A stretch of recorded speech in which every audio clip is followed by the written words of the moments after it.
What if the reason that love keeps going wrong has nothing to do with who you're choosing, what you're saying, or how you're showing up on a date? What if the real block is something happening beneath all of that, something that you can't think your way out of because it's not actually a thinking problem? I'm Sam Morris. I'm a nervous system and attraction code coach, and today I want to talk to you about something that changed everything for me and hundreds of my clients: the role that your nervous system is playing in your love life, and specifically whether it is quietly working against you without you even knowing. If you've watched any of my other videos or you've been in my world for a little while, you will know that I talk about the nervous system a lot. And sometimes people hear that and they think, okay, but what does that actually have to do with dating, Sam? Everything. It has everything to do with it.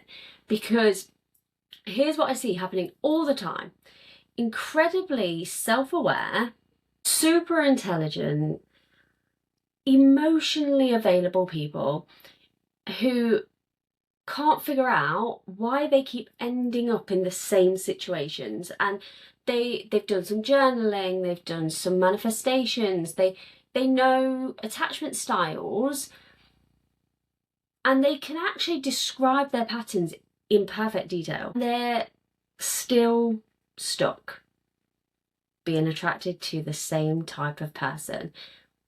And it isn't a mindset problem, it's a nervous system problem, because you can't out-logic the nervous system. So let me explain what I mean. The nervous system is essentially your internal safety system. It's been learning since you were really small what love looks like, feels like, and sounds like. And it made a template. And the template is built from your experiences of connection. So, how love was given or taken away, whether it was consistent or unpredictable, whether you had to earn it or whether it was just there. And this is the crucial part. Your nervous system is always scanning for what is familiar, not what's good for you, not what it consciously wants, familiar. So if love previously felt like anxiety, uncertain, like you had to work for it, the nervous system learned that that tension is what love feels like, and then it will keep pulling you towards that same feeling. Not because you are self-sabotaging, not because you don't deserve any better, but because your body is doing exactly what it is actually designed to do. It's seeking out what it recognizes. And there's a phrase that I use all the time with my clients: familiar and safe are not the same, but your nervous system doesn't know it yet. And I was exactly the same. I grew up not wanting to be with anyone that is like my biological father, and ended up being attracted to people who were exactly the same. And the ones that were lovely, that were kind, I wasn't interested in. And I remember once I was in a relationship with this guy. Let's call him Ben. We will keep him anonymous. He was so nice to me. He bought me flowers. He listened to me when I talked. He asked me about my feelings. And it lasted 2 weeks. And the excuse that I gave was I didn't like his trainers. But in truth, like, I'm not actually that fickle. I don't care about your trainers. It was because him being nice unnerved me. And I actually thought he was going to hurt me the most because I felt I couldn't trust my own judgment. Anyway, shout out to Ben. He lives in Australia now with his wife, and by all accounts, from what I can see, is a really, really good guy. So, obviously, what is meant to be is meant to be, and I was always meant to be with Alan. But previous Sam would not have even considered Alan because he's a good guy. So let's just go through how this can show up in you and how it used to show up in me before I learned how to regulate. I want to get really, really specific because this isn't just about who you attract. A dysregulated nervous system affects your love life in ways that probably will surprise you. It obviously affects who you're drawn to. So when your nervous system is dysregulated, the people who feel exciting, magnetic, unpredictable, those are the people it flags as romance, because that emotional charge is what you learn to associate with love. Meanwhile, like Ben, someone who is kind, available, your body registers them as flat, as boring, as having no spark or fear because they may hurt you. The spark that you're chasing, that I was chasing, it is actually anxiety, because anxiety and chemistry feel exactly the same. So it's your nervous system recognizing a pattern and then lighting up. This affects how you show up on dates. So have you ever gone on a date, felt really nervous, gone a little bit blank or over-talked, maybe under-talked, or kind of become a version of yourself that you felt like you were performing? And then like on the way home, you're like, who was that?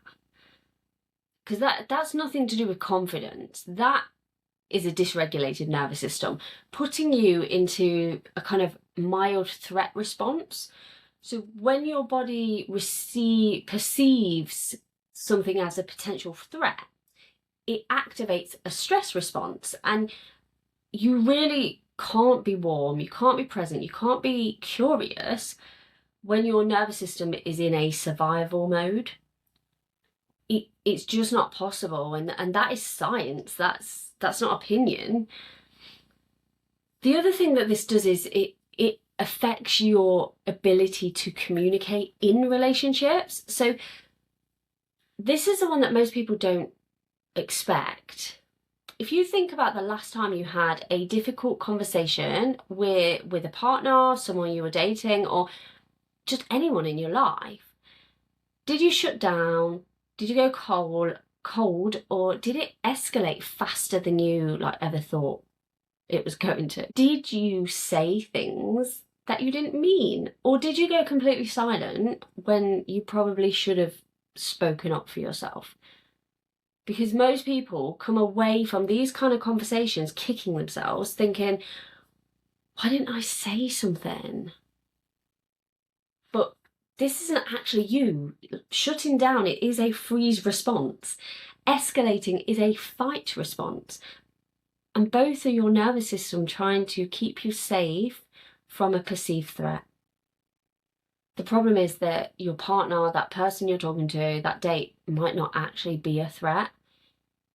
The people that you learnt this response from probably were. And your body doesn't know the difference. Doesn't know the difference between emotional danger, physical danger. It just responds. And then when two dysregulated nervous systems try to have a hard conversation, it almost never goes well. So if me and Alan had met before we both went through our own personal journey, our healing journeys, we would have literally been like a ticking time bomb waiting to go off in a relationship, because both of us were dysregulated, and two dysregulated people together never goes well. This can also affect how much intimacy you can tolerate. So some people find that when a relationship starts going well, they actually start to pull back. They get a bit restless, they get critical, they pick fights, or they keep a bit of an emotional distance. And then other people will go the complete opposite. They become anxious, they become clingy, they need constant reassurance. And both of these, even though on opposite ends of the scale, are nervous system responses to intimacy feeling unsafe. So getting close to someone means that you're becoming vulnerable. And if vulnerability was associated with pain at any point in your life, your nervous system will try and protect you from it, even if you consciously want it.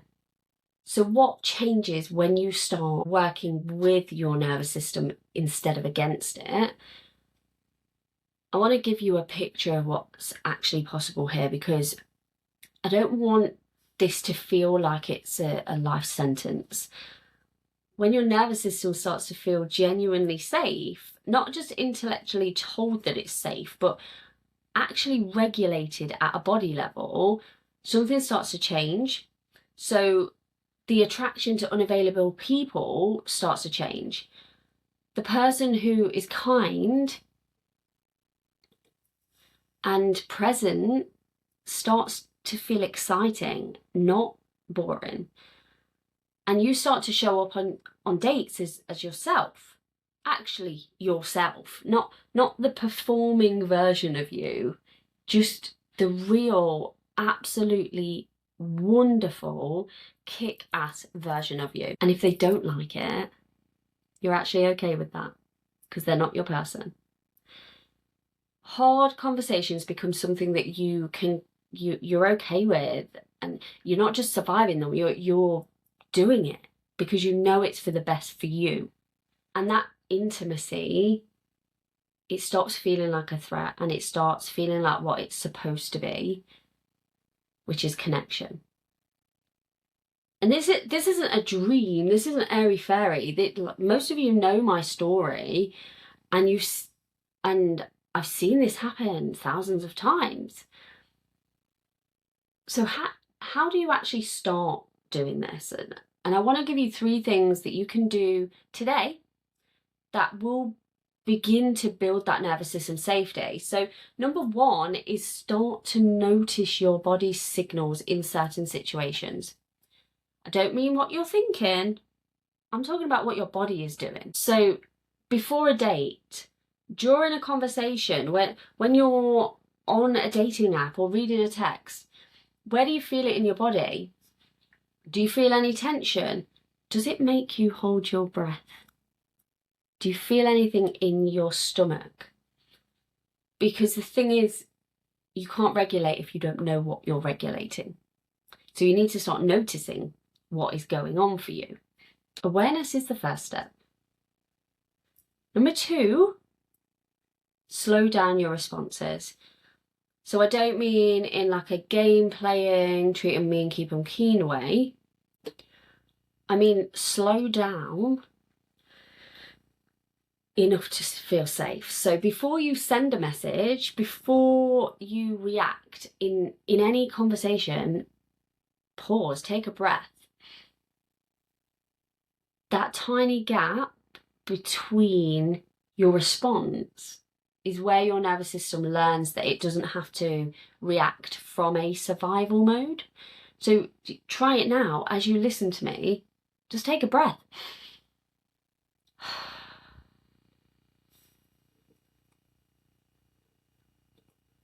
You're just letting your body know that you're safe. And number 3 is get really curious about what feels familiar versus what feels safe for you. So when you do feel that pull towards someone, start to get curious about it instead of being like swept away. Start to ask yourself the question, like, is this anxiety or is it excitement? Is it connection? Is there a pattern here that I recognize?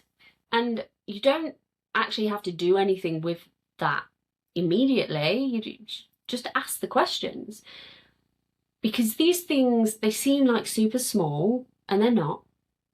And I always say to my clients, let's get better 1% every single day, because in 10 days, that's 10%.